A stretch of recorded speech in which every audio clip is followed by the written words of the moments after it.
Sometimes the deepest shame we carry becomes the bridge to our greatest joy.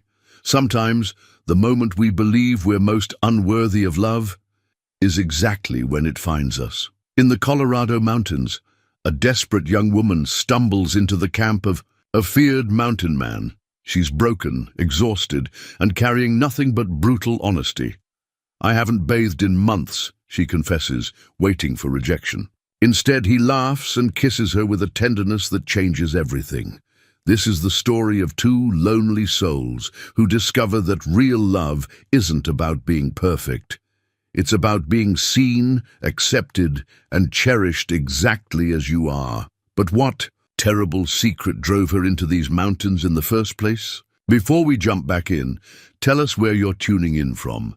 And if this story touches you, make sure you're subscribed, because tomorrow I've saved something extra special for you. The mountain wind carried the scent of pine and snow as it whispered through the towering peaks of the Colorado Territory, a sound that had become as familiar to Ezra Morrison as his own heartbeat.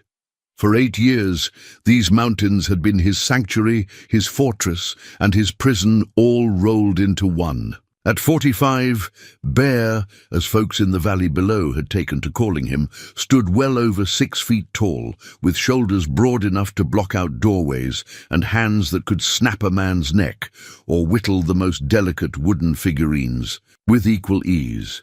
His cabin sat nestled in a grove of ancient pines, positioned strategically where he could see anyone approaching from 3 directions while maintaining easy access to fresh water from the creek that tumbled down the mountainside.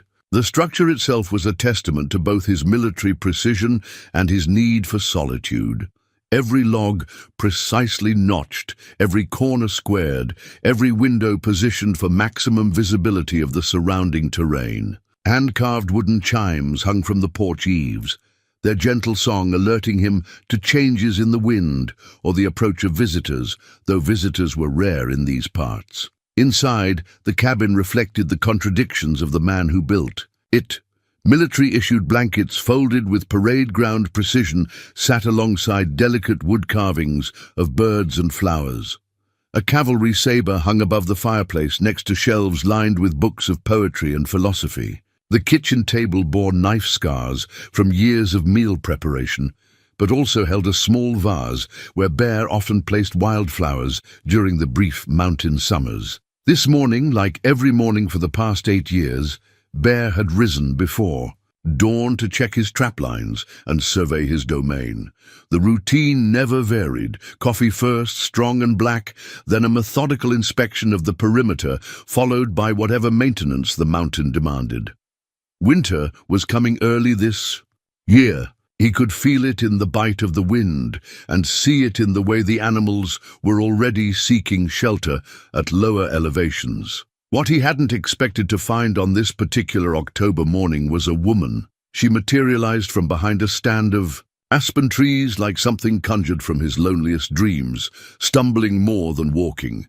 Her dark hair matted against her head, and her dress, once fine fabric, he could tell, now torn and stained beyond recognition. Clara Whitmore, though he wouldn't learn her name for another hour, had been walking for 3 weeks since escaping Denver, following game trails and creek beds, eating whatever berries and roots she could identify as safe, drinking from streams, and sleeping wherever exhaustion finally claimed her. The small wooden cross, carved from pine, that hung around her neck had been her mother's, the only thing of value she'd managed to grab during her desperate flight. It represented everything she'd lost: faith, family, the belief that God watched over his children, and everything she hoped to find again, though that hope had dwindled to barely a flicker. When Bear first spotted her, his hand instinctively moved to the knife at his belt. Strangers meant trouble in his experience, and he'd built his hermit's life specifically to avoid such complications. But something about the way she moved, the defeated slump of her shoulders, the way she seemed to be holding herself upright through sheer determination alone, made him pause. Clara saw him at almost the same moment, and her first instinct was to run despite her exhaustion. This had to be the legendary Bear Morrison she'd heard whispered about in the small mountain towns she'd carefully skirted on her way up into the high country. The stories painted him as a wild man, dangerous and unpredictable, a former cavalry officer who'd gone mad with grief and isolation. Looking at him now, she could understand where the tales came from. He stood motionless among the trees, studying her with eyes the color of winter ice, his massive frame draped in buckskins and flannel. A full beard covered the lower half of his face, and his dark hair hung past his shoulders. Everything about him spoke of a man who'd chosen to live outside the boundaries of civilized society, someone who'd embraced the wildness of the mountains and made it part of himself. But Clara had reached the end of her reserves, both physical and emotional. She couldn't run any further, couldn't fight any longer, couldn't maintain the pretense of strength that had carried her this far. When he stepped from the shadows and approached her, she simply stopped walking and waited for whatever would come. "Next, ma'am."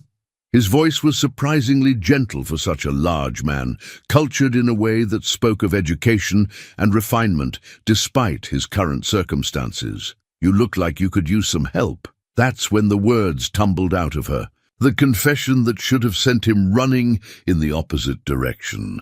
"I haven't bathed in months." The admission carried with it all the shame and desperation of her journey, the acknowledgement that she'd been reduced to something barely recognizable as the woman she'd once been. Instead of the disgust or rejection she expected, Bear threw back his head and laughed, not mockingly, but with genuine amusement and something that might have been relief.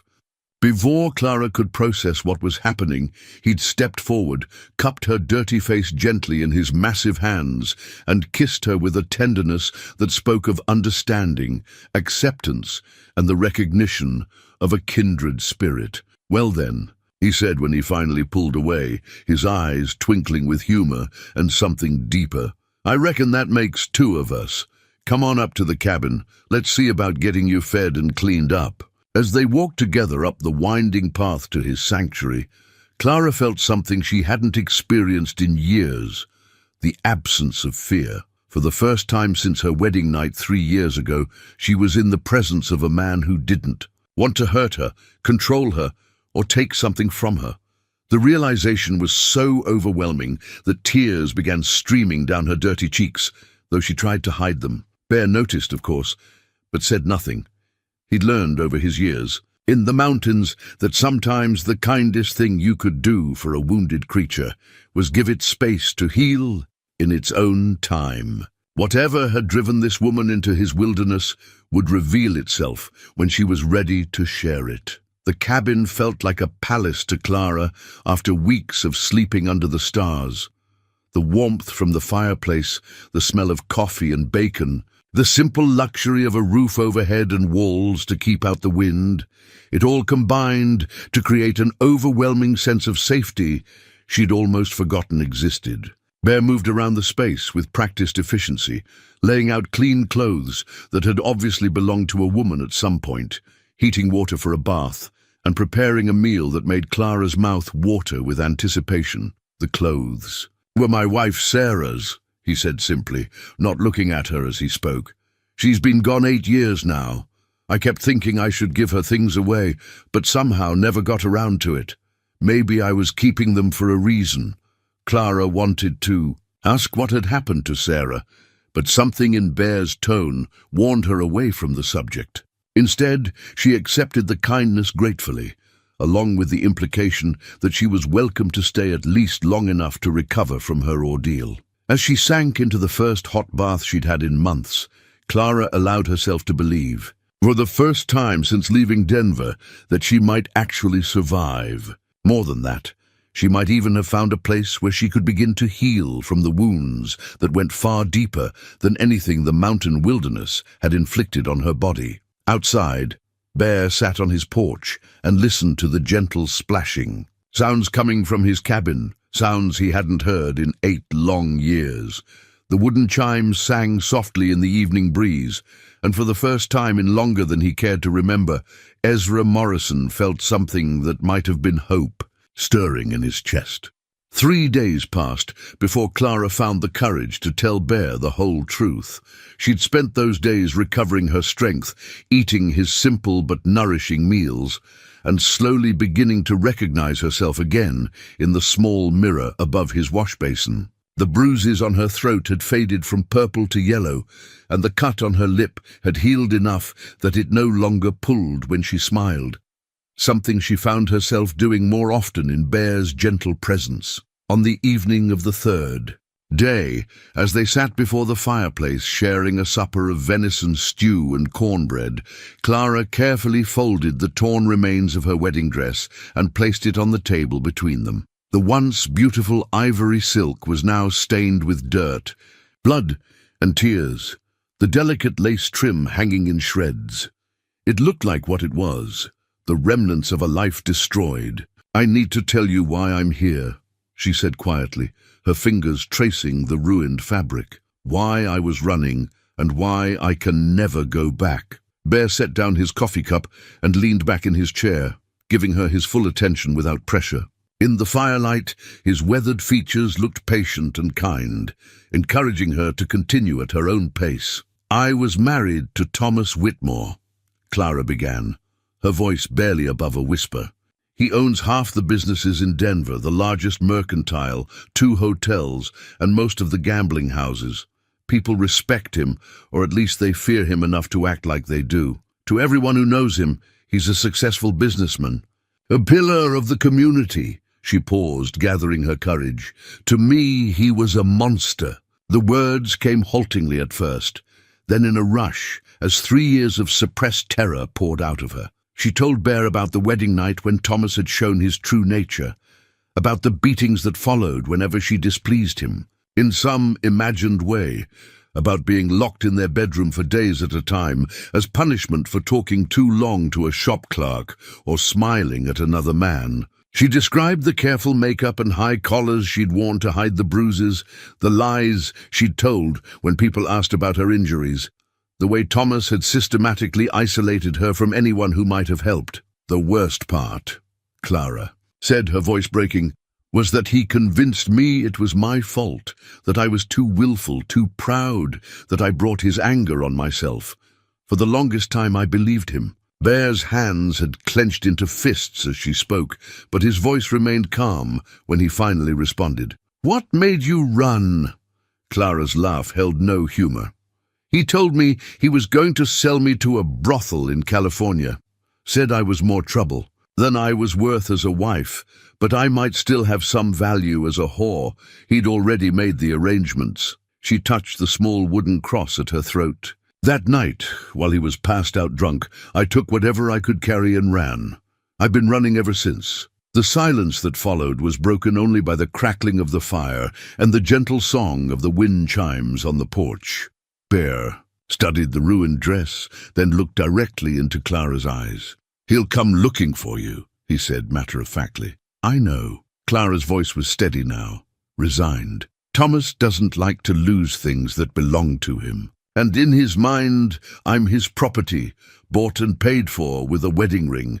She stood up abruptly, gathering the dress to her chest. "I should go. I never should have stayed this long. I'm putting you in danger just by being here." "Sit down." Bear's voice carried the unmistakable authority of a man who'd once commanded soldiers in battle. "You're not going anywhere. You don't understand. I understand perfectly." Bear rose to his full height, and for a moment Clara caught a glimpse of the formidable warrior he'd once been. "I understand that you're a woman who's been hurt by a man who should have protected you. I understand that you've shown more courage in the past 3 weeks than most people show in a lifetime, and I understand that you've found your way to my mountain, to my home, and that makes you my responsibility." Clara stared at him, hardly daring to believe what she was hearing. "Why would you risk yourself for me? You barely know me." Bear moved around the table until he stood directly in front of her. Gently, he took the ruined dress from her hands and set it aside, then cupped her face the same way he had that first day, his calloused thumbs brushing away tears she hadn't realized were falling. "Because," he said simply, "some things are worth Fighting for, and you, Clara, you're worth fighting for. The kiss that followed was different from their first, deeper, more intentional, carrying with it a promise that made Clara's heart race with something other than fear for the first time in years. When they finally broke apart, Bear rested his forehead against hers. "This mountain has been my refuge for 8 years," he said quietly. "It's given me peace when I thought I'd never find it again, shelter when the world seemed too harsh to bear. If Thomas Whitmore wants to take you away from here, he'll have to go through me first." Clara felt something shift inside her chest, a loosening of the tight knot of fear and shame she'd carried for so long. "I don't want to hide forever," she said. "I don't want to live my whole life looking over my shoulder, waiting for him to find me." "Then we won't hide," Bear replied, his voice carrying the calm certainty of a man who'd faced down charging cavalry and lived to tell about it. "When the time comes, we'll face whatever he brings, together." That night, Clara lay in the small bedroom Bear had given her, Sarah's room, though he'd never said so explicitly, and listened to the mountain wind singing through the pines. For the first time since her wedding night, she fell asleep without fear, knowing that the man in the next room would die before he let anyone hurt her again.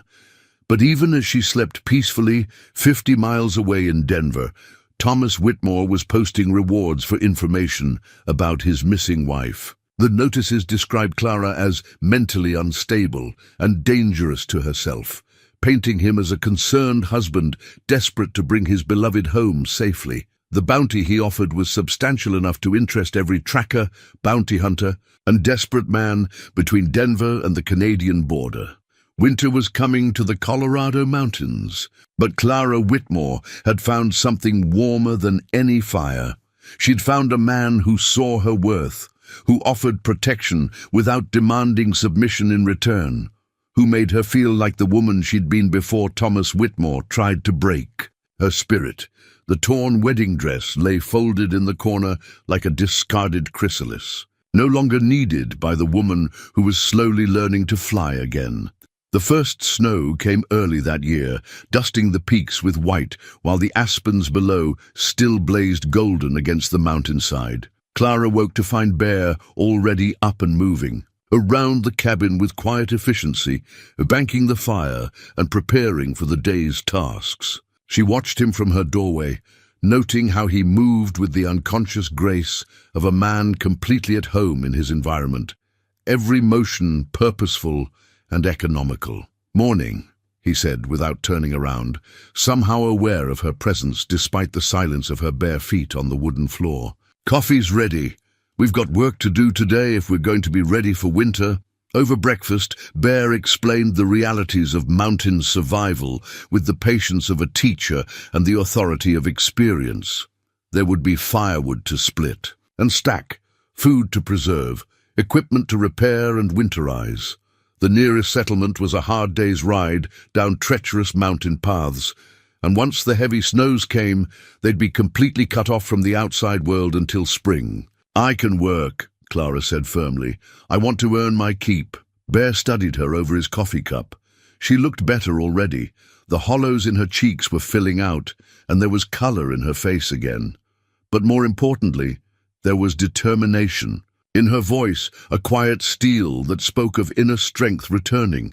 "Can you shoot?" he asked. Clara nodded. "My father taught me when I was young.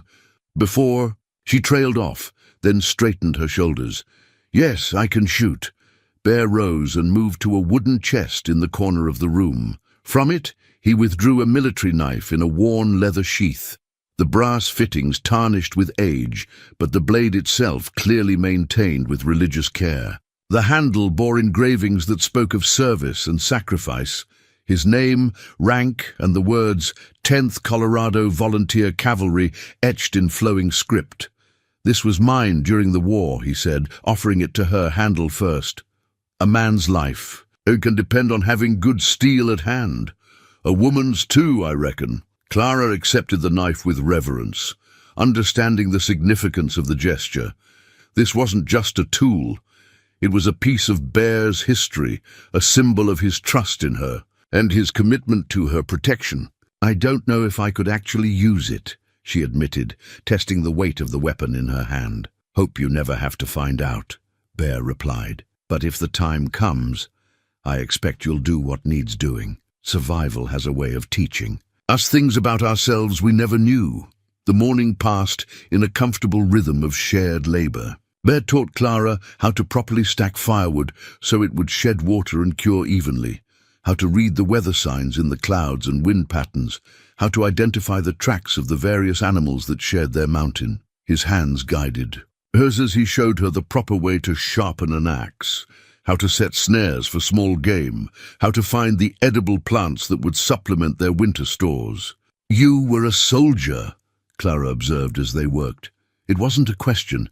Everything about Bear spoke of military training, from his precise movements to his methodical approach to preparation. Cavalry officer, Bear confirmed.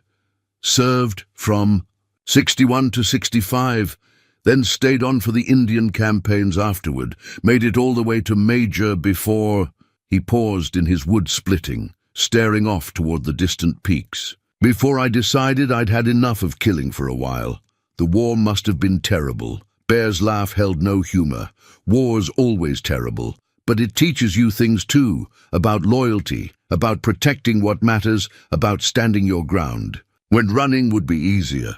He looked at her directly. Some lessons serve a man well, even in peacetime. As the day wore on, Clara found herself stealing glances at her protector, trying to reconcile the gentle man who carved her delicate wildflowers with the warrior who'd once led cavalry charges against Confederate lines. She was beginning to understand that Bear Morrison was a man of contradictions, capable of great tenderness and terrible violence, depending on what the situation required. That evening, as they sat before the fire, sharing another simple but satisfying meal, Clara asked the question that had been building in her mind all day. Why did you really leave the army, Bear? And why did you come up here to live alone?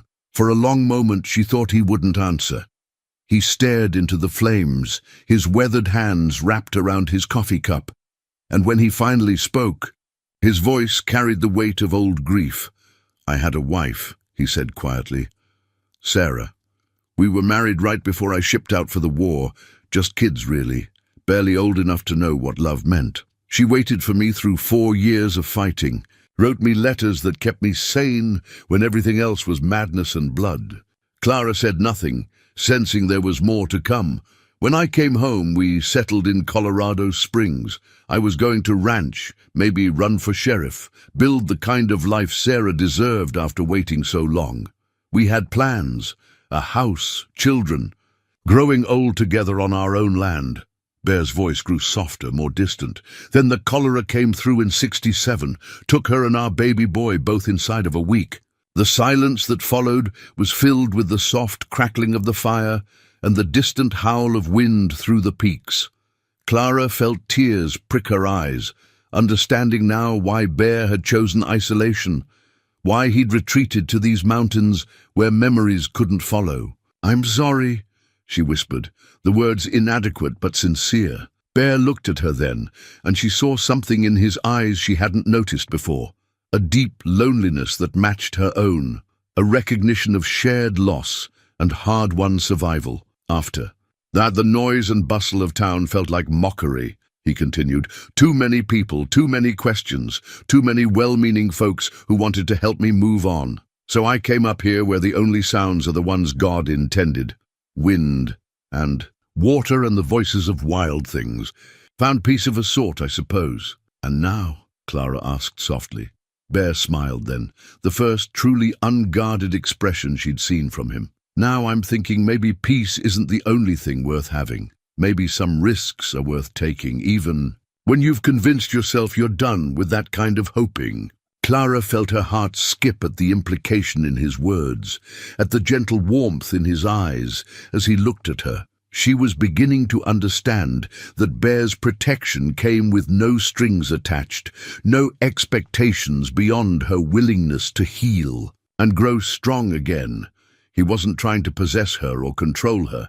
He was simply offering her the space and safety to rediscover who she was meant to be. Later that night, as she prepared for bed, Clara caught sight of herself in the small mirror and hardly recognized the woman looking back. This version of herself stood straighter, moved with more confidence, looked directly into her own eyes without flinching. The transformation was subtle but unmistakable. She was remembering what it felt like to be valued, protected, cherished, not for what she could provide, but for who she was. Outside, the first real snow of winter began to fall, blanketing the mountain in pristine white and cutting them off from the world below. But inside the warm cabin, Clara felt safer than she had in years, protected not just by log walls and a strong man's presence, but by something far more powerful, the growing certainty that she was finally, truly home. The water-damaged recipe book had been one of the few things Clara managed to save from her mother's belongings when her father sold the family farm after the fever took both parents. Now, as she carefully turned its fragile pages by lamplight, she could almost smell her mother's kitchen. Cinnamon and vanilla, fresh-baked bread, and the lingering aroma of Sunday pot roast. "Mama always said the secret to a good stew was patience," Clara murmured, studying the faded ink of her mother's careful handwriting. "Let the flavors marry slowly," she used to tell me. "Good things can't be rushed." Bear looked up from the harness he was mending, watching Clara's face soften as she lost herself in memories. The transformation in her over the past 2 weeks had been remarkable. The frightened, desperate woman who'd stumbled into his camp was gradually giving way to someone he suspected was much closer to who Clara had been before Thomas Whitmore tried to break her spirit. "Your mother was a wise woman," he said gently. "She was?" Clara traced the water stains on the page with one finger. "Papa used to joke that she could make shoe leather taste like prime beef if she set her mind to it. I never appreciated how much love went into every meal until I was trying to cook for Thomas and—" She stopped herself, shaking her head. "I don't want to talk about him tonight." "Then we won't," Bear agreed simply. "Tell me about your family instead, the good memories." And so Clara did, sharing stories of summer afternoons spent helping her mother preserve peaches, of winter evenings, when the whole family would gather around their table for her father's tall tales, of the Christmas morning when her parents had pooled their savings to buy her a real store-bought dress instead of the homemade ones she usually wore. "I was so proud of that dress," Clara laughed, the sound lighter than Bear had heard from her before. "It was blue with tiny white flowers on it, and I thought it made me look like a princess. I wore it every Sunday for 2 years until I finally outgrew it." "I bet you were beautiful in it," Bear said quietly, and Clara felt warmth spread through her chest at the sincerity in his voice. Over the following days, Clara began to take over more of the domestic responsibilities around the cabin, not because Bear expected it, but because she wanted to contribute something meaningful to their partnership. She attacked the task of transforming Bear's bachelor quarters into something resembling a proper home, with the same determination she'd shown in her escape from Denver. The first change was subtle: wildflowers in a jar on the kitchen table, even though they had to be gathered from the small greenhouse Bear had built for winter herbs. Then came curtains made from spare fabric she found in Sarah's belongings, cleaned and mended with careful stitches. She organized Bear's books, arranged his wood carvings on newly dusted shelves, and gradually brought warmth and order to spaces that had been purely functional for too long. Bear watched these changes with wonder and growing affection. He'd forgotten how a woman's touch could transform a house into a home, how small details like folded napkins and swept floors could make such a difference in the feel of a place. More than that, he found himself looking forward to returning from his daily tasks to see what new improvement Clara had wrought in his absence. "You don't have to do all this," he told her one evening, as she served him a supper that would have done credit to the finest restaurant in Denver. "I want to," Clara replied, settling into the chair across from him with her own plate. "It feels good to take care of someone again, to make a place beautiful instead of just surviving in it." That night, as they sat before the fire with their And Coffee Bear found himself really looking at Clara for the first time since her arrival. The fear was gone from her eyes, replaced by a quiet contentment that made her face glow in the firelight. Her hair, now clean and properly brushed, caught the light like spun gold, and when she smiled, which she did more often now, it transformed her entire countenance. "Clara," he said softly, then stopped, unsure how to voice what he was feeling. She looked up from the sock she was darning, one eyebrow raised in gentle inquiry. "I want you to know that you have a place here for as long as you want it," he said carefully. "Not because you cook and clean and make the cabin pretty, but because—" He struggled for the right words. "Because you belong here. Because you make this place feel alive again in ways I'd forgotten were possible." Clara set down her mending and studied his face in the firelight. "Bear, I'm not asking for anything you're not ready to give," he continued quickly. "I just want you to know that when I look at you, I don't see someone who needs rescuing. I see a woman of courage and strength, someone who survived things that would have broken weaker souls. I see someone worth knowing, worth protecting, worth—" He paused, then forged ahead. "Worth loving when the time is right." Clara felt tears prick her eyes, but these were different from the tears of pain and fear she'd shed so often in recent years. These were tears of relief, of gratitude, of something that might have been the first stirrings of hope for a future she'd thought was lost forever. "I haven't felt worthy of love for so long," she whispered. "Thomas convinced me that I was damaged, that no decent man would ever want me after—" She took a shaky breath. "But when you look at me, I start to remember who I used to be, who I might be again." Bear rose from his chair and moved to kneel beside hers, taking her hands gently in his own. "You were never damaged, Clara. Hurt, yes. Betrayed and mistreated, absolutely. But not damaged.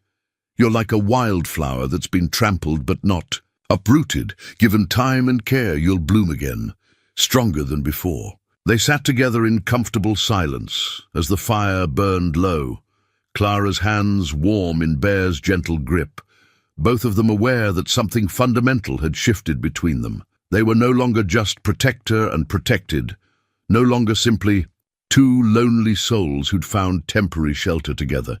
They were becoming something new, something that carried the promise of healing and hope, and perhaps eventually, love. Outside, the mountain wind sang its eternal song through the pines, and somewhere in the valley below, the first wolf howls of winter echoed off the canyon walls. But inside the cabin, Clara Whitmore felt safer and more cherished than she ever had in her legal husband's mansion, protected by a man who saw her true worth and asked for nothing in return but the chance to care for her.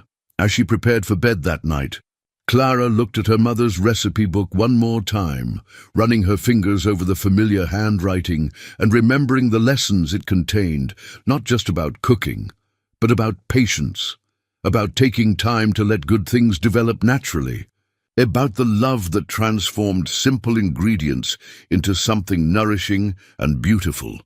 Tomorrow she would try her mother's recipe for apple butter, she decided, something sweet, to celebrate the sweetness that was slowly returning to her life, something to share with the man who was teaching her to trust again, to hope again, to believe that her story might have a happy ending after all. The wooden hare.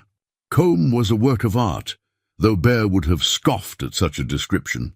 He'd spent 3 evenings by the fire carving it from a piece of mountain maple, working the wood with the same patience and precision he brought to all his crafts. The teeth were perfectly spaced, the handle smooth as silk and decorated with tiny wildflowers that seemed to dance along its length.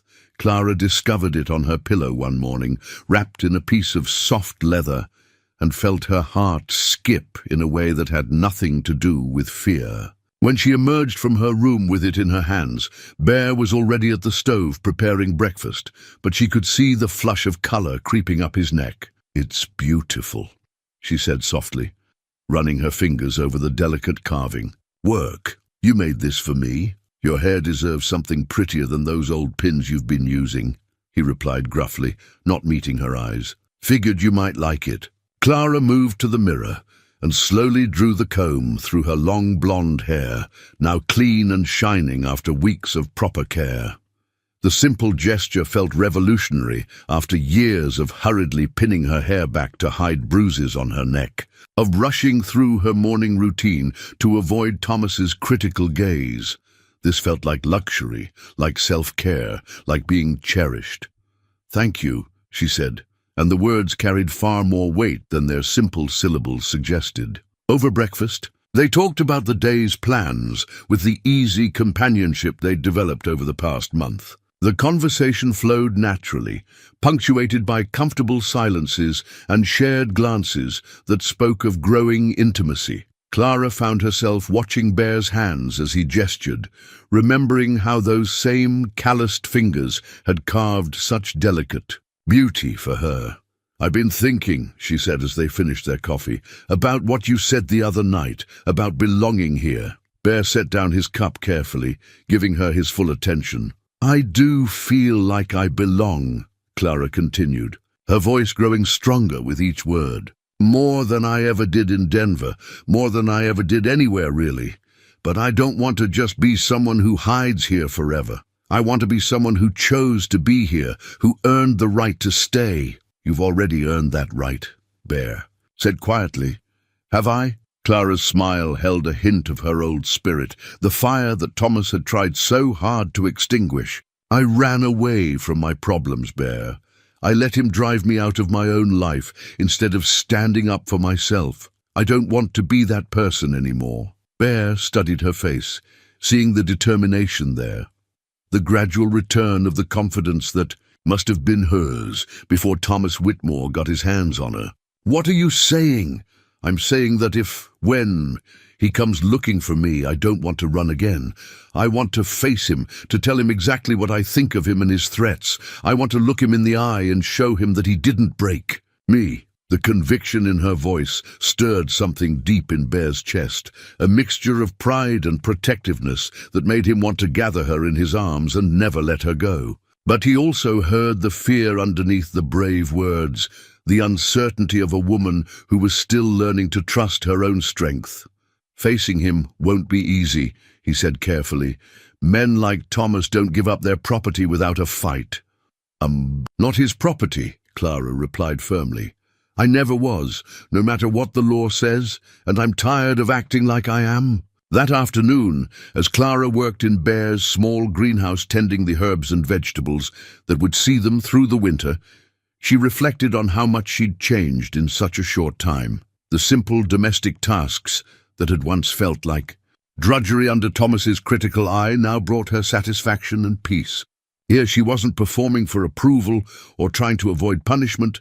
She was simply caring for their shared home because she wanted to. Bear found her there as the sun was setting, silhouetted against the golden light filtering through the glass walls.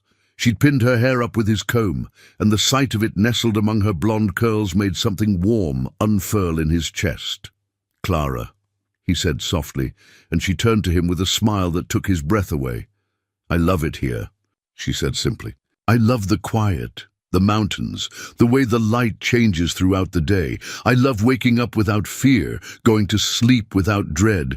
I love—" She paused, her cheeks coloring slightly. "I love the way you look at me, like I'm something precious instead of something broken."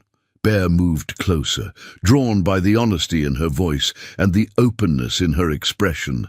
"That's because you are precious, the most precious thing that's ever found its way to my mountain." When he reached out to touch her face, Clara didn't flinch or pull away. Instead, she leaned into his palm, closing her eyes and savoring the gentle strength of his touch. This was what she'd never had with Thomas.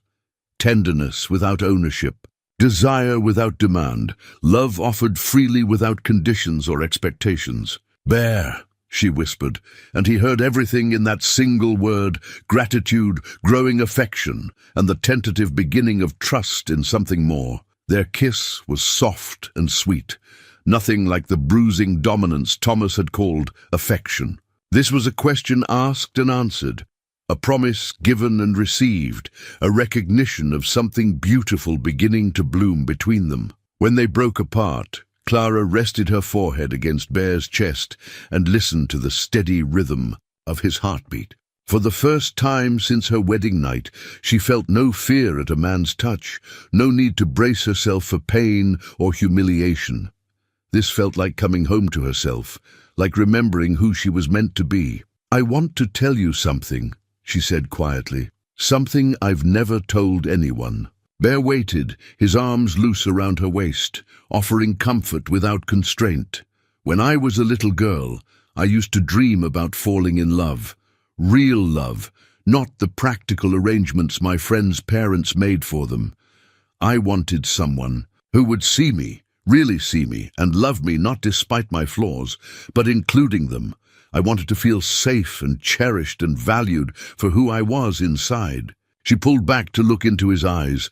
"I thought that dream died when I married Thomas. I thought I'd been foolish to believe in fairy tales. But being here with you, I'm starting to think maybe I wasn't wrong to hope for that kind of love. Maybe I just hadn't found the right person yet."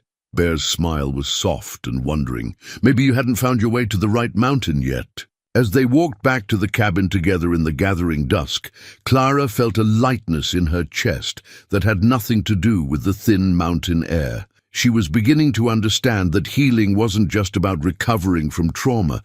It was about rediscovering joy, about learning to trust again, about allowing herself to hope for a future brighter than anything she'd dared imagine during the dark years of her marriage. The wooden comb caught the lamplight as she prepared for bed that night, its delicate flowers seeming to nod in approval of the woman who wore it. For the first time in 3 years, Clara Whitmore fell asleep with a smile on her face, dreaming not of escape, but of the beautiful life that might be waiting for her on the other side of courage. Old Pete Jameson had been making the climb up to Bear's cabin twice a month for the better part of 6 years, trading supplies and news from the valley for Bear's carved goods and the occasional hide. Pete was one of the few men Bear trusted, a grizzled former mountain man who'd settled into shopkeeping in his later years, but still understood the code of the high country: mind your own business and help your neighbors when they need it. This particular December morning, Pete's weathered face was grim as he stamped the snow off his boots on Bear's porch. Clara had grown comfortable with the old trader's visits, appreciating his gentle manners and the stories he brought from the outside world. But today, something in his expression made her stomach clench with familiar dread. "Morning, Pete," Bear said, pouring coffee for their guest. "You look like a man carrying bad news." Pete accepted the cup gratefully, his gnarled fingers wrapping around the warmth. "Afraid so, Bear. There's been talk in town, the kind of talk that made me think you ought to know about it." Clara felt her blood turn to ice, but she forced herself to remain seated, to keep her voice steady. "What kind of talk?" Pete's eyes were kind but serious as he looked at her. "There's a man been through Copper Creek asking questions about a woman matching your description, ma'am. Goes by the name of Thomas Whitmore, claims to be looking for his missing wife." The coffee cup slipped from Clara's nerveless fingers, shattering on the wooden floor. Bear was at her side instantly, his hand warm and steadying on her shoulder. "What exactly did he say?"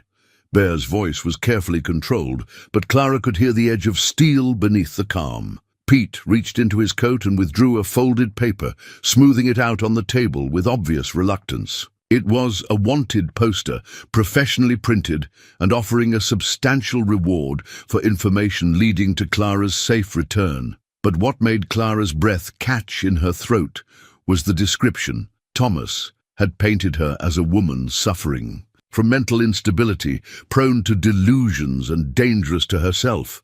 The poster made her sound like an escaped lunatic rather than an abused wife seeking freedom. "He's got legal papers," Pete continued grimly.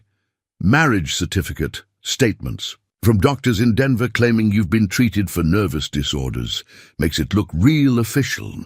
Clara stared at the poster, reading the lies Thomas had crafted about her supposed madness, her dangerous unpredictability, her need for medical intervention. The worst part was how believable it all sounded, how easy it would be for people to accept this version of events rather than the truth about what really happened behind the closed doors of the Whitmore mansion. "How many men does he have with him?" Bear asked, his mind already moving to tactical considerations. "Started with 6 when he first hit town.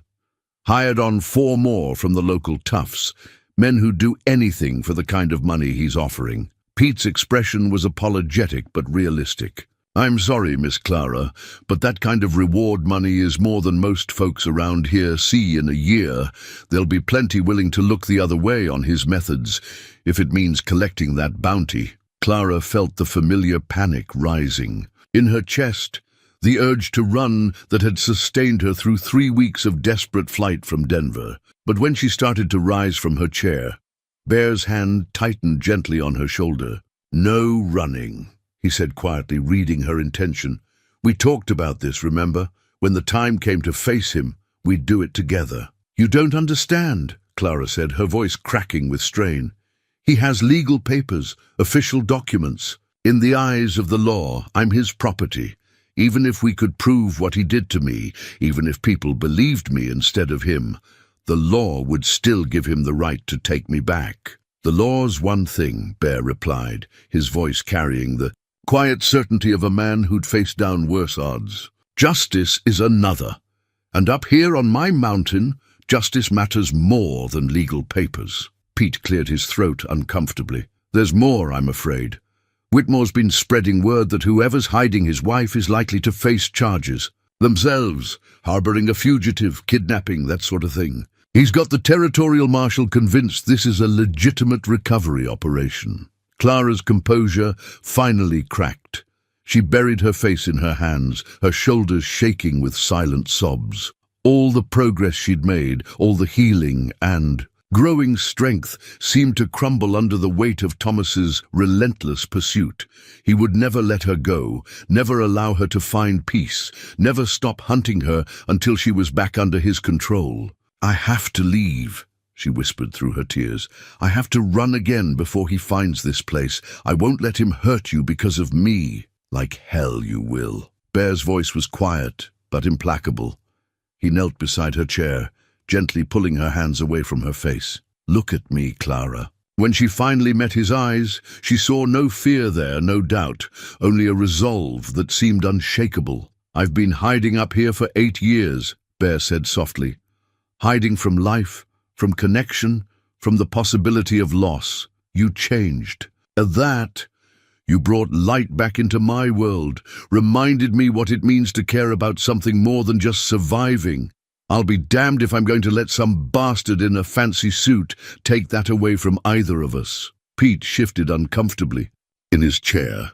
"Bear, I understand how you feel, but 10 armed men...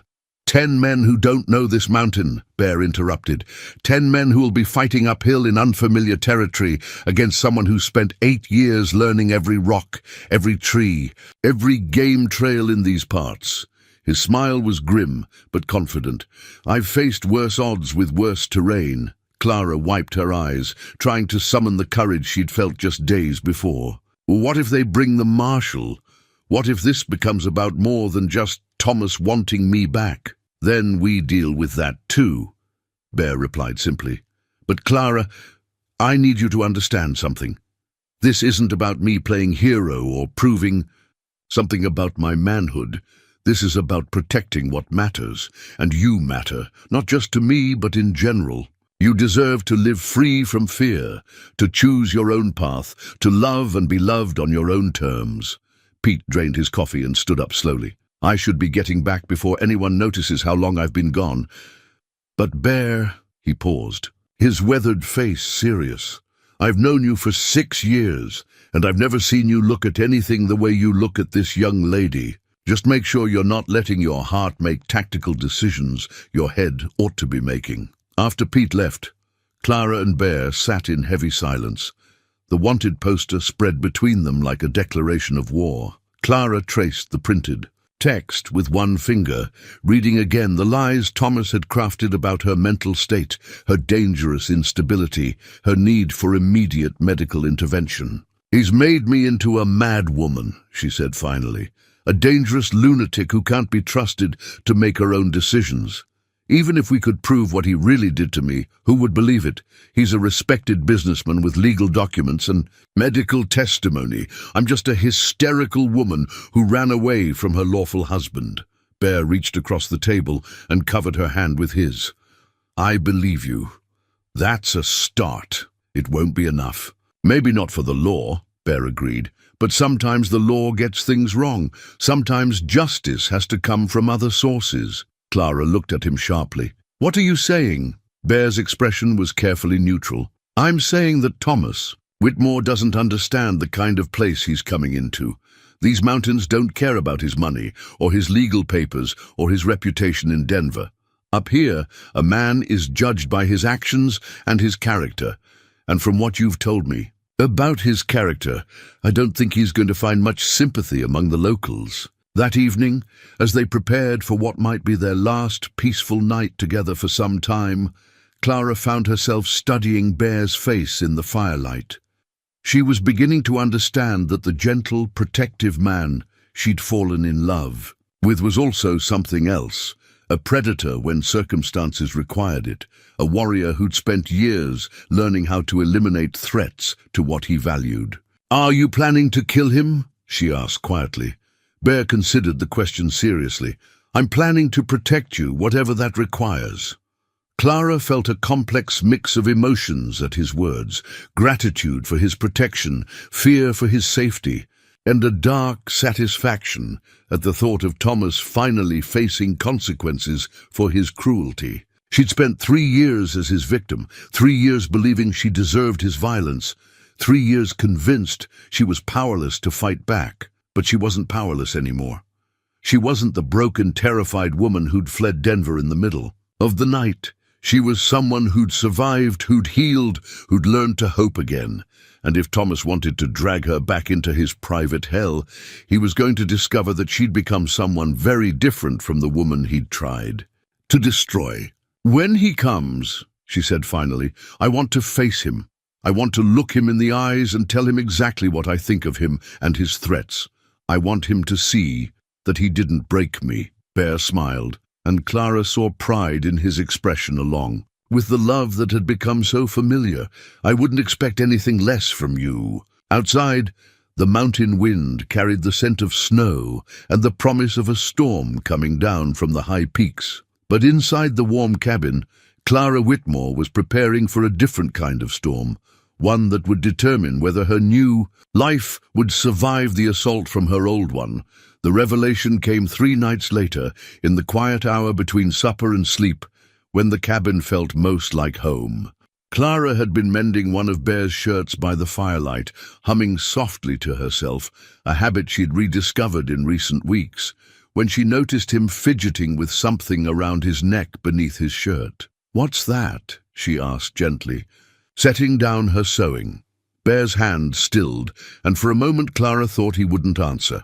Then, with the air of a man confessing a long-held sin, he pulled out a thin gold chain. Hanging from it was a simple wedding band, worn smooth by years of handling. Clara felt her breath catch. "Bear, I lied to you," he said quietly, not meeting her eyes, "about Sarah, about how she died, about what happened between us, about everything, really." The wedding ring caught the firelight as it swayed gently on its chain, and Clara felt a cold knot form in her stomach. All this time, she'd believed she understood Bear's pain, had thought their grief over lost spouses created a bond between them. Now, looking at his stricken face, she realized there was more to his story than he'd ever revealed. "Tell me," she said simply. Bear closed his eyes, as if gathering courage for what came next. "Sarah didn't die of cholera. She didn't die at all, as far as I know. She left me for another man, my best friend, actually. A fellow officer named James Crawford who'd served under me during the war." The words hung in the air between them like a physical presence. Clara set aside her mending completely, giving Bear her full attention while her mind reeled with the implications of his confession. "We'd been married 2 years when I came home from the Indian campaigns," Bear continued, his voice flat and emotionless. I'd been gone for 8 months, fighting Cheyenne raiders up in Wyoming territory. When I got back to Colorado Springs, the house was empty. No note, no explanation, just my things packed neatly in boxes and left on the kitchen table. Clara's heart ached for him, understanding now why he'd chosen isolation, why he'd retreated so completely from human connection. I found out later that she'd been seeing Crawford for most of the time I was gone. He'd resigned his commission and started a freight business, said he was tired of the military life, wanted to build something permanent. Apparently, Sarah was tired of the military life too. Tired of waiting, tired of uncertainty, tired of being married to a man who was always riding off to fight someone else's wars. Bear opened his eyes and looked directly at Clara for the first time since beginning his confession. The baby I told you about, there was a baby, but it wasn't mine. Sarah was 3 months pregnant when she left. Crawford's child, the revelation, hit Clara like a physical blow. Everything she thought she knew about Bear's past, about the grief that had driven him to these mountains, had been built on a lie. But even as she processed this new information, she found herself understanding.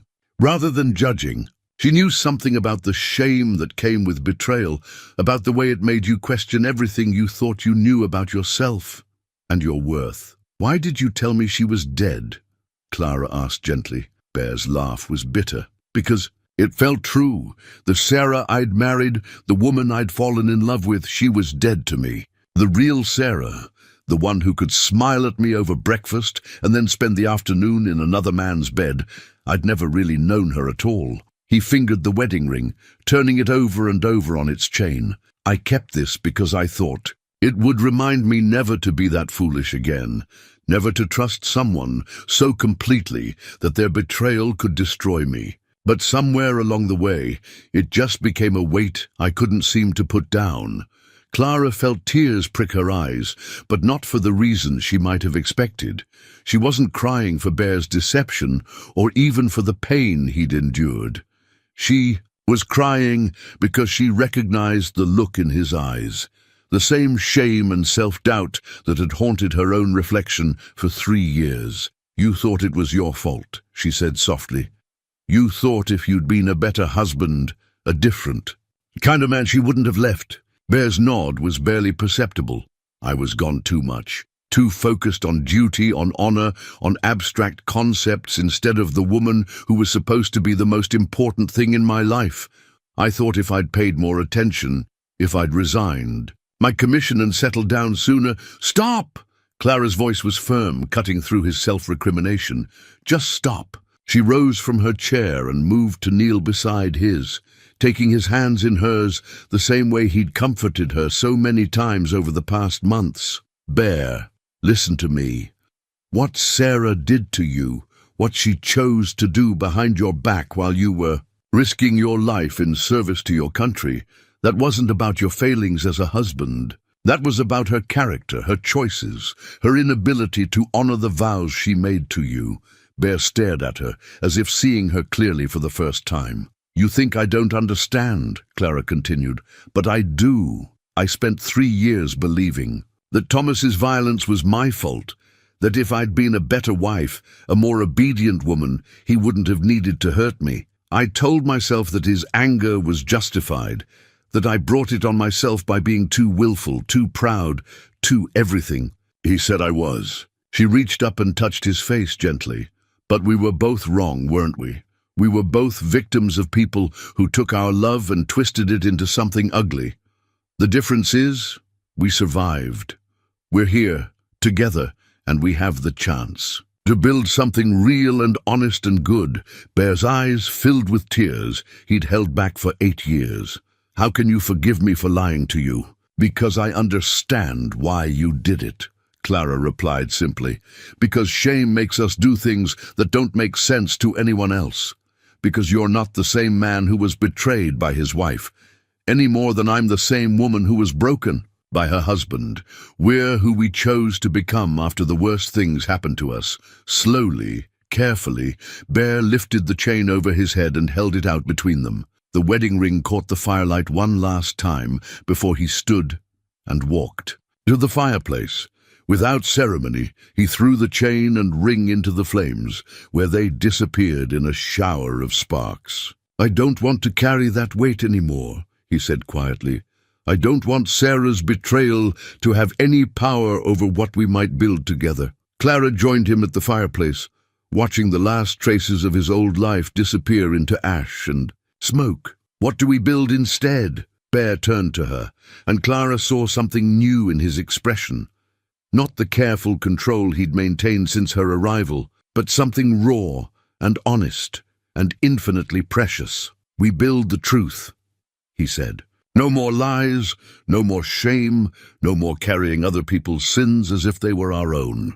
We build something worthy of who we really are, not who we were forced to become by people who didn't deserve our love."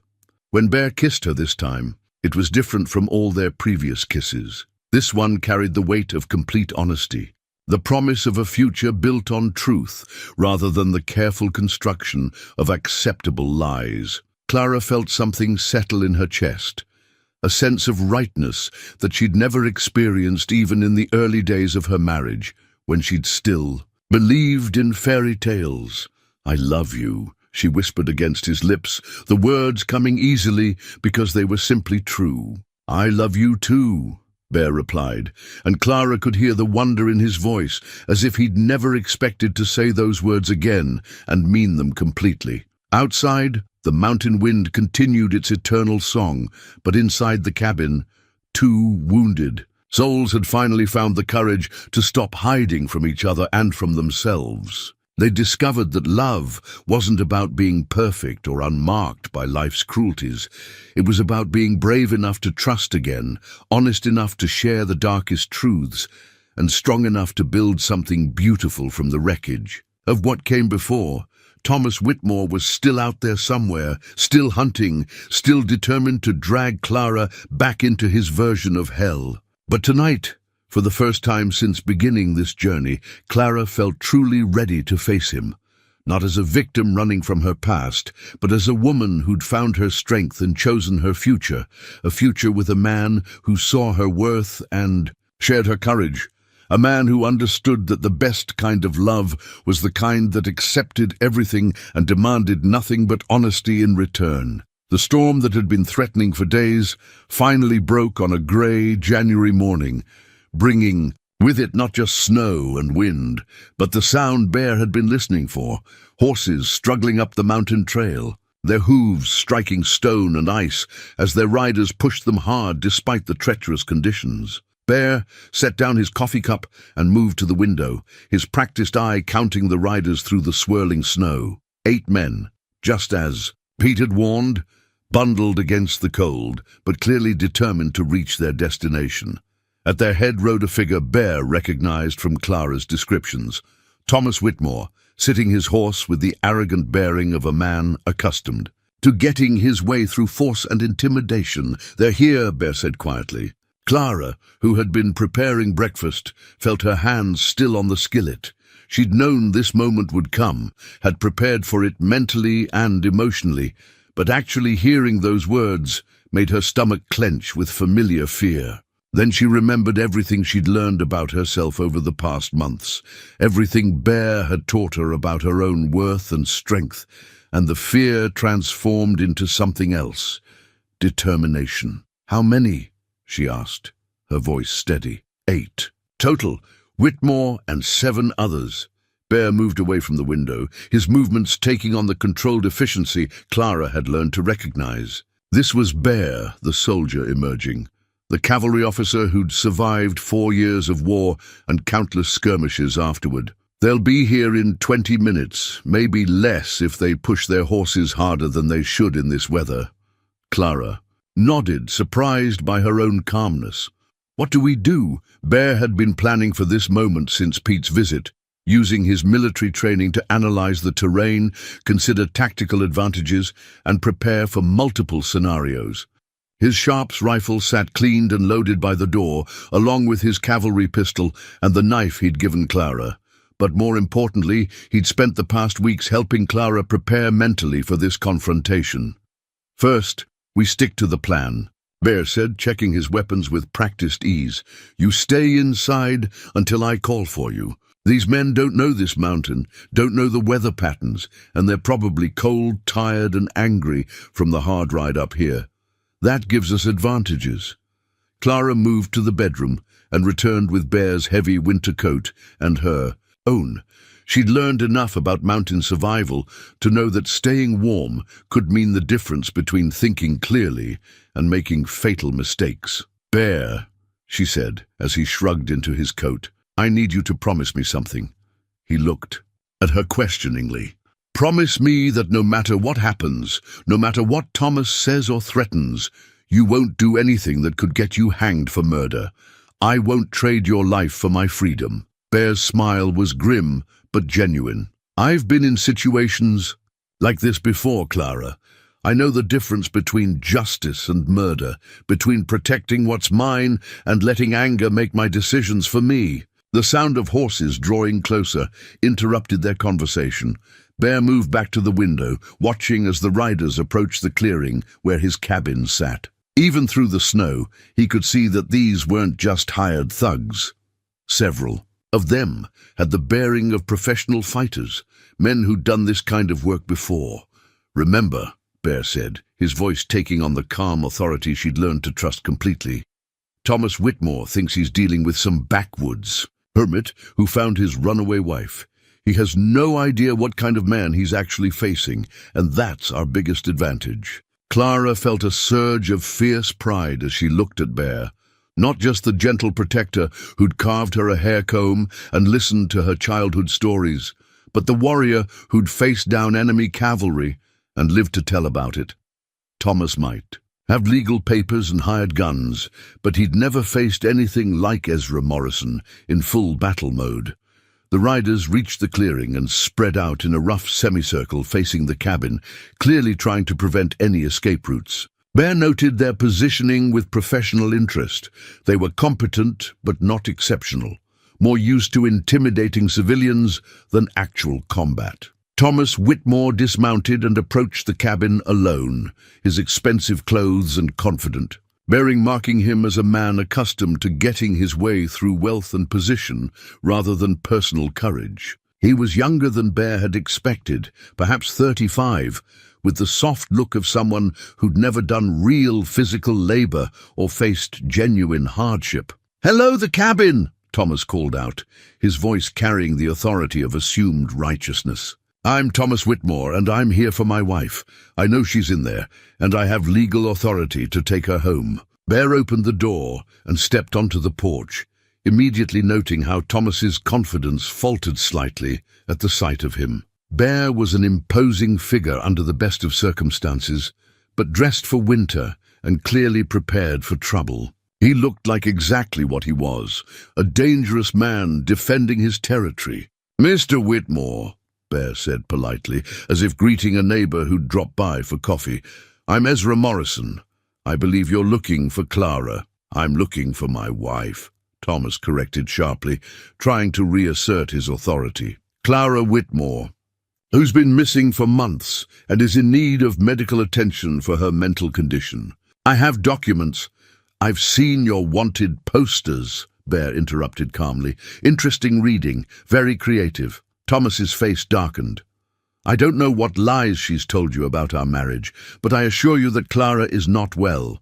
She suffers from female hysteria and delusions that make her dangerous to herself and others.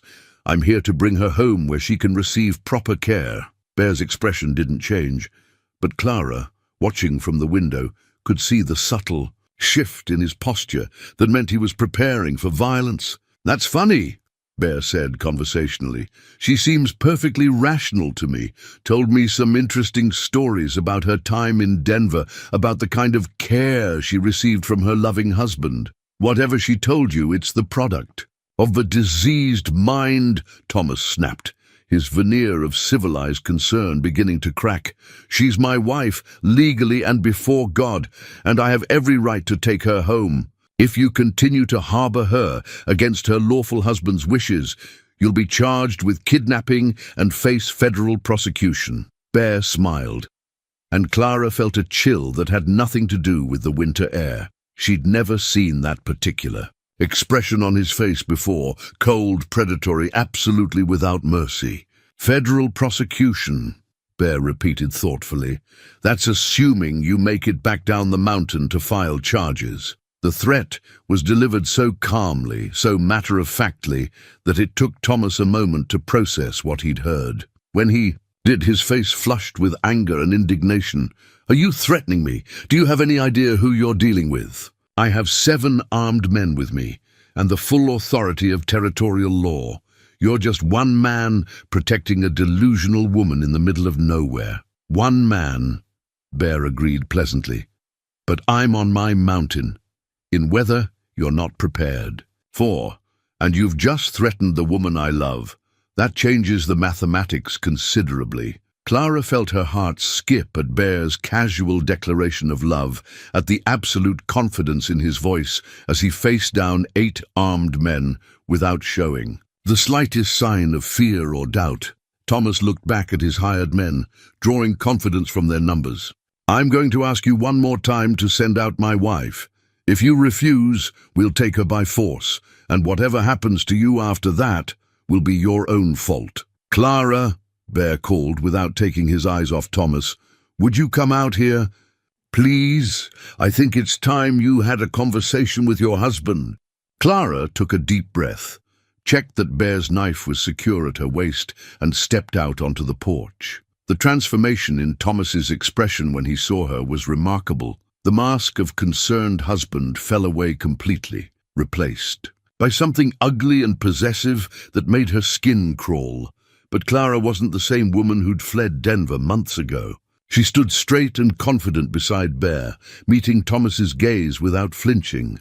And when she spoke, her voice carried a strength that made several of the hired men shift uncomfortably in their saddles. "Hello, Thomas," she said calmly. "I see you got my message." Thomas's eyes narrowed as he took in her transformed appearance, the healthy color in her cheeks, the confident way she held herself, the complete absence of the fear that had defined their entire marriage. "Clara," he said, his voice taking on the persuasive tone she remembered so well, "you've been very sick, darling.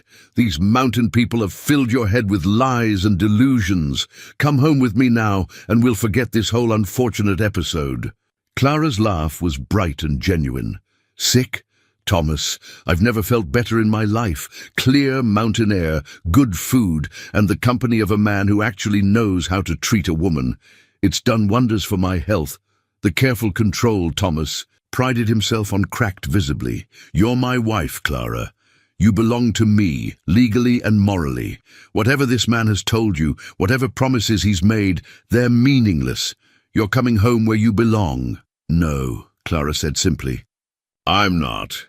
And in that moment, looking at Thomas's face as he realized that his power over her was truly broken, Clara felt the last chains of her old life fall away forever. Thomas's face went through a series of expressions: disbelief, rage, and finally, a cold calculation that Clara recognized all too well. This was the look he got just before his worst violence, the moment when his civilized mask dropped completely and revealed the monster underneath. "I see," he said quietly, his voice taking on the silky tone that had always preceded the worst beatings. "You've forgotten your place, Clara. Forgotten your vows, your duty, your proper position as my wife. But that's all right, I can remind you." He gestured to his men, and Clara felt Bear tense beside her as several of them began to dismount. "Bring her to me," Thomas commanded. "Use whatever force is necessary, but don't damage her permanently. I still have use for her." Clara's hand went instinctively to the smooth river stone in her coat pocket, a small thing she'd picked up during her escape from Denver and kept as a reminder of her own resilience. She'd carried it through every mile of her journey to freedom, through every moment of fear and desperation, and now it seemed to pulse with warmth against her palm. "Clara," Bear said quietly, never taking his eyes off the advancing men, "get back inside." But Clara didn't move. Instead, she stepped forward, placing herself between Bear and Thomas's hired guns. "No more running," she said, her voice carrying clearly across the snowy clearing. "No more hiding. Thomas, you want to talk about vows and duty? Let's talk about them." Thomas's eyebrows rose mockingly. "By all means, my dear, enlighten us about your understanding of marriage." Clara felt the fear trying to claw its way up her throat, the old terror that had defined every interaction with this man for 3 years. But then she felt Bear's presence behind her, solid and reassuring, and remembered everything she'd learned about her own strength. "I promise to love, honor, and obey you," Clara said clearly. "But you promise to love, honor, and cherish me. You promise to protect me, not hurt me. You promise to be faithful, not threaten to sell me to a brothel when I displeased you." Several of Thomas's hired men shifted uncomfortably at her words, and Clara saw uncertainty flicker across their faces.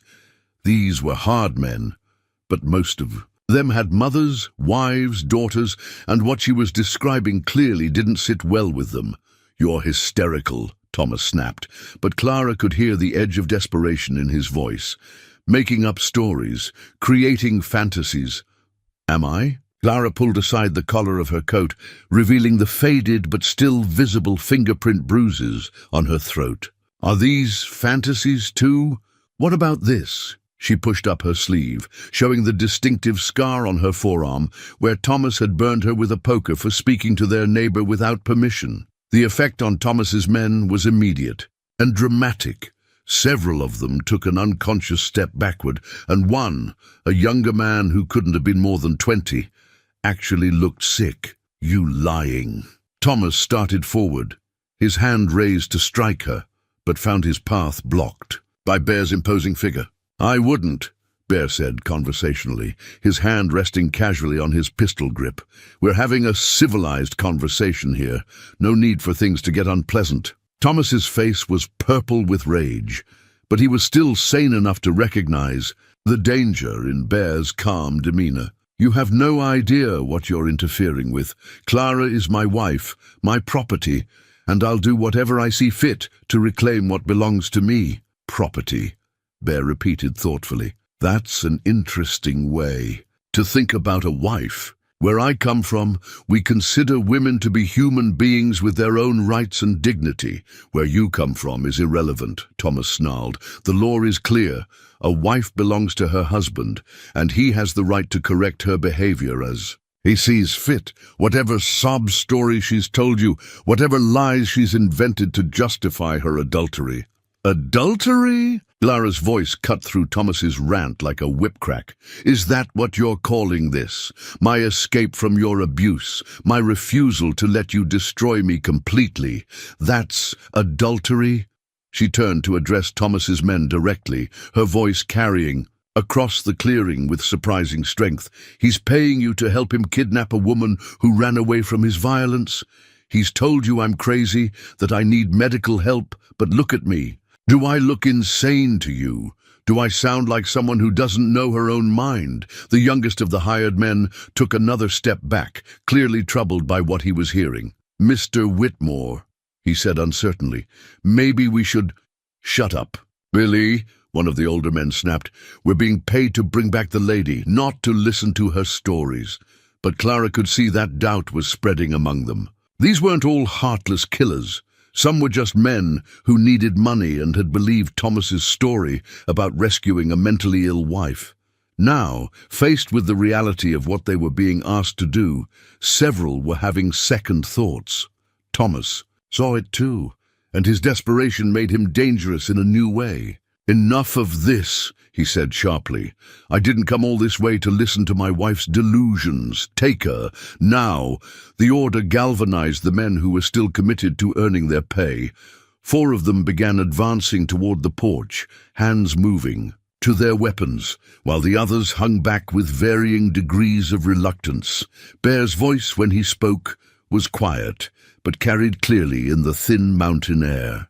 "First man who reaches for iron gets buried in this snow. That's not a threat, gentlemen. It's a promise." The advancing men stopped, suddenly aware that they were facing something different from what they'd expected. This wasn't some broken-down hermit they could intimidate. This was a man who'd clearly seen combat and wasn't impressed by their numbers or their reputation. "You're outnumbered 8-1, Thomas said, but Clara could hear the uncertainty creeping into his voice. Bear smiled, and Clara felt a chill run down her spine at the expression. 8-2, he corrected mildly. Clara's armed too, and the numbers don't matter as much as you might think when you're fighting uphill in a blizzard against someone who knows every rock and tree on this mountain. The standoff stretched. Taut as a bowstring, 8 armed men facing 2 determined defenders in the swirling snow.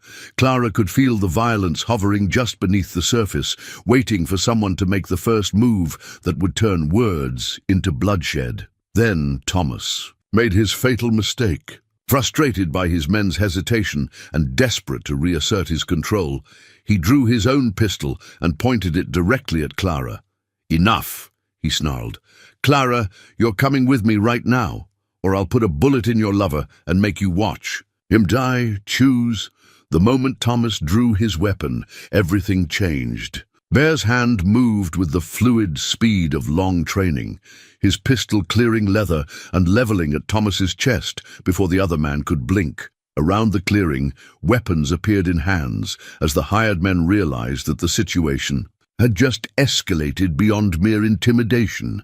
But Clara was no longer the same woman who would cower at the sight of Thomas's violence. Instead of fear, she felt a cold, clear rage fill her chest, not just for herself, but for every woman who'd ever been threatened, brutalized, or treated as property by men like her husband. "You want to shoot someone, Thomas?"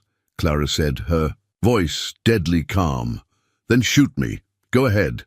Pull that trigger and show all these men exactly what kind of husband you really are. Show them what you do to women who dare to say no to you." Thomas's hand wavered slightly, clearly not having expected this response. "Clara, don't be foolish." "I'm not being foolish," Clara interrupted, taking a step toward him, despite the gun pointed at her chest. "I'm being honest. For the first time in 3 years, I'm telling the complete truth about what you are." She reached into her coat and slowly withdrew the broken shackles Thomas had brought with him from Denver, iron manacles he'd planned to use to ensure her cooperation during the journey home. She'd seen them in his saddlebags when his men weren't watching, and the sight had filled her with a fury that burned away the last vestiges of her fear. "Look what your employer brought with him, gentlemen," Clara said, holding up the shackles, so everyone could see them clearly. Chains, iron chains to drag his beloved wife home. Is this how a concerned husband treats a woman he claims to love? The effect was immediate and dramatic. Even the hardest of Thomas's hired men looked uncomfortable, and young Billy actually took another step backward, his face pale with disgust. "Those are for her own protection," Thomas said quickly, but his voice lacked conviction. "To prevent her from harming herself during transport." "Liar," Clara said flatly.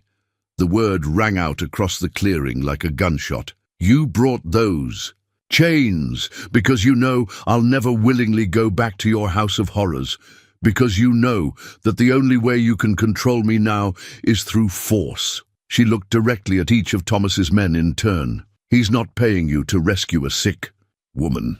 He's paying you to help him kidnap someone who escaped his abuse. He's paying you to drag me back so he can continue torturing me in private." "She's lying," Thomas said desperately, but sweat was beading on his forehead despite the cold. "She's sick, delusional." "Then why the chains, Thomas?" Clara asked quietly. "Why did you need to bring iron shackles for a sick woman who just needs medical help?" The question hung in the air like an accusation. Several of Thomas's men were now looking at their employer with open suspicion, and Clara could see the careful facade he'd constructed beginning to crumble. Bear, who had remained silent through Clara's devastating testimony, finally spoke. "Seems to me," he said conversationally, "that any man who needs chains to convince his wife to come home might not be the kind of husband she ought to be going back to." That was the breaking point. "For young Billy, Mr. Whitmore," he said, his voice shaking slightly, "this ain't what you told us we'd be doing. You said we were helping rescue a lady in need, not—" He gestured helplessly at the shackles. "You're being paid to do a job." One of the older gunmen snarled. "Not to ask questions." But the damage was done. Clara could see the doubt spreading among Thomas's men like cracks in ice. They'd been hired under false pretenses, told they were helping in a rescue when they were actually abetting a kidnapping. Thomas, seeing his support eroding, made another desperate mistake. "Fine," he said, his voice taking on the cold, vicious tone Clara knew so well. "You want the truth. She's my wife, bought and paid for, and I'll treat her however I see fit. If that means chains, so be it. If that means beating some sense into her, that's my right as her husband." The admission fell into stunned silence. Even the most hardened of his hired men looked shocked by the casual admission of domestic violence. Clara felt something break free in her chest. Not something damaged, but something that had been held down for too long. "There it is," she said, her voice carrying clearly across the clearing. "The real Thomas Whitmore. Not the respectable businessman, not the concerned husband, but the man who beats women and calls it his right." Bear's voice, when he spoke, was deadly quiet. "I've heard enough." But before Bear could act, Clara held up her hand. "No," she said firmly. "This is my fight." She turned back to Thomas, no longer seeing the man who had terrorized her for 3 years, but rather a pathetic bully who drew his power from others' fear. And Clara was no longer afraid. "You want me to come back with you, Thomas," she said conversationally. "You want me to put on those chains and let you drag me back to Denver like an animal?" Thomas's eyes gleamed with what he mistook for victory. "It's about time you came to your senses," Clara smiled, and Thomas felt a chill that had nothing to do with the mountain air. "Then you'll have to kill me first, because I will never ever willingly place myself back under your power. I'd rather die free on this mountain than live one more day as your victim." The words hit Thomas like physical blows. For 3 years, his power over Clara had been absolute, built on her fear and her belief that she had nowhere else to go. Now, faced with a woman who would literally rather die than submit to him again, he finally understood that his control was broken beyond repair. "You ungrateful," he began, raising his pistol again. But Clara was no longer standing still. She lunged forward, not away from the gun, but toward it, closing the distance before Thomas could react. Her hand closed over his wrist, and they struggled, briefly for control of the weapon. The gun fired, the shot echoing off the mountain walls, but the bullet went wild into the snow. In the struggle that followed, Clara managed to twist the weapon from Thomas's grip, and it fell to the ground between them. That's when Bear moved, covering the distance between himself and Thomas in 2 long strides. But instead of drawing his own weapon, he simply grabbed Thomas by the front of his expensive coat and lifted him clean off the ground. "You drew on my woman," Bear said quietly, and Thomas could see death in his winter blue eyes. "In my book, that makes you a dead man." "Wait," Clara said, and Bear paused, still holding Thomas suspended in the air. "I want him to live," Bear raised an eyebrow questioningly. "I want him to live with the knowledge that he lost," Clara explained, her voice steady and calm. "I want him to go back to Denver knowing that his money, his reputation, his legal papers, none of it was enough to drag me back. I want him to live with the failure." Bear studied her face, then smiled slowly. "That's a crueler punishment than killing him." "Much crueler," Clara agreed.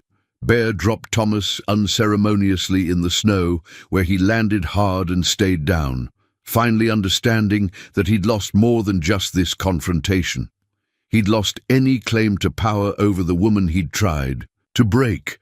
The broken chains lay scattered in the snow around them, never to bind anyone again. Spring came early to the Colorado mountains that year, arriving with the sound of snowmelt rushing down the mountainsides and the first brave wildflowers, pushing through the softening earth. Clara stood in the doorway of the cabin that had become her true home, watching Bear work in the garden they'd planned together during the long winter evenings. The man struggling to his feet in the snow that terrible January day had been a broken shadow of the Thomas Whitmore who'd once terrorized her. Word had reached them through old Pete that Thomas had returned to Denver a changed man, his business empire crumbling, his reputation in ruins after the story of his domestic violence spread through the close-knit community of territorial Colorado. Most of his hired men had refused payment and left him at the first settlement they'd reached, disgusted by what they'd witnessed on the mountain. But Clara rarely thought about Thomas anymore. That chapter of her life felt like something that had happened to someone else, a dark story she'd heard rather than lived. The woman who had cowered under his fists seemed as distant as a childhood nightmare, replaced by someone stronger, more confident, infinitely more at peace with herself and her place in the world. "Mrs. Morrison," Bear called from the garden, using the name that still made her heart skip with joy 6 months after their wedding. "Could you bring me that packet of bean seeds? I think it's warm enough to risk planting them." Clara smiled. Touching the simple gold wedding band Bear had crafted for her from nuggets he'd panned from the creek.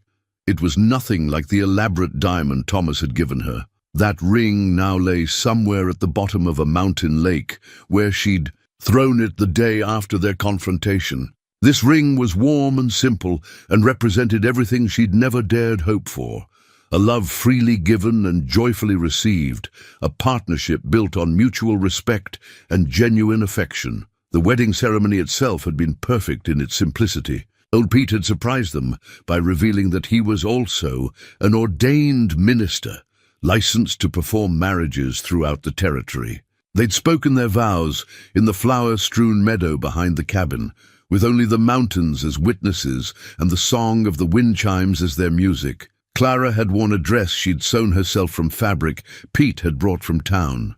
Nothing elaborate, just a simple blue gown that brought out the color of her eyes and made Bear's face light up with wonder when he saw her walking toward him through the wildflowers. She'd woven flowers from their garden into her hair, held back with the wooden comb that had been Bear's first gift to her. "I've never seen anything more beautiful," Bear had whispered when she reached his side, and Clara had believed him completely. Not because she thought she was the most beautiful woman in the world, but because she knew that when Bear looked at her, he saw not just her physical appearance, but everything that made her who she was.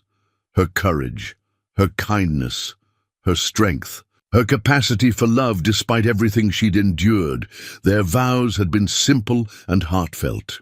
Clara had promised to love Bear, not just in good times, but in difficult ones, to be his partner in building a life together, to trust him with her heart and her future. Bear had promised to cherish and protect her, to see her as an equal partner in all things, to love her not as his possession, but as his chosen companion for whatever years they were granted together. Now, as she brought him the bean seeds and knelt beside him in the rich mountain soil, Clara reflected on how completely her life had transformed. The terrified woman who'd stumbled into Bear's camp with nothing but shame and desperation had become someone she barely recognized. Confident, happy, secure in the knowledge that she was loved for who she truly was. "Do you ever regret it?" Bear asked softly, his hands gentle as he showed her the proper depth for planting seeds. "Giving up the comforts of town life for this wilderness existence?" Clara laughed, the sound bright and genuine in the thin mountain air. "Regret choosing. Love over luxury, regret freedom over security, regret being cherished over being owned." She shook her head. "Never. Not for a single moment." Bear's smile was soft and wondering, as if he still couldn't quite believe his good fortune. "I used to think my life was over when Sarah left. Thought I'd never trust anyone again, never allow myself to care about someone so deeply that losing them could destroy me. And now," Clara prompted gently, "now I understand that the risk is worth it," Bear replied, his calloused hands covering hers as they worked together in the soil. "That loving someone completely, trusting them with everything you are, it's not foolish or dangerous, it's the most courageous thing a person can do." As the day wore on, they worked side by side in comfortable companionship, planning their garden and their future with equal care. Clara found herself thinking about the children they hoped to have, the life they would build together in this mountain sanctuary that had become so much more than a hiding place. That evening, as they sat on their porch watching the sunset paint, the peaks in shades of gold and rose, Clara pulled out her mother's recipe book. Many of the pages were still water-stained and fragile, but new recipes had been added in Clara's careful handwriting.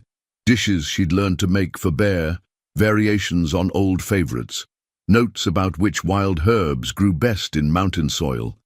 Mama always said that the secret to a good marriage was the same as the secret to good cooking, Clara said, tracing one of her mother's faded recipes with her finger. Patience, care, and the willingness to adjust the seasoning as you go. Bear chuckled, pulling her closer against his side. Sounds like wise advice. She would have loved you, Clara said softly. She would have loved seeing me this happy, this settled, this confident in my own worth. I wish I could have met her, Bear replied. I wish I could have thanked her for raising such an extraordinary daughter.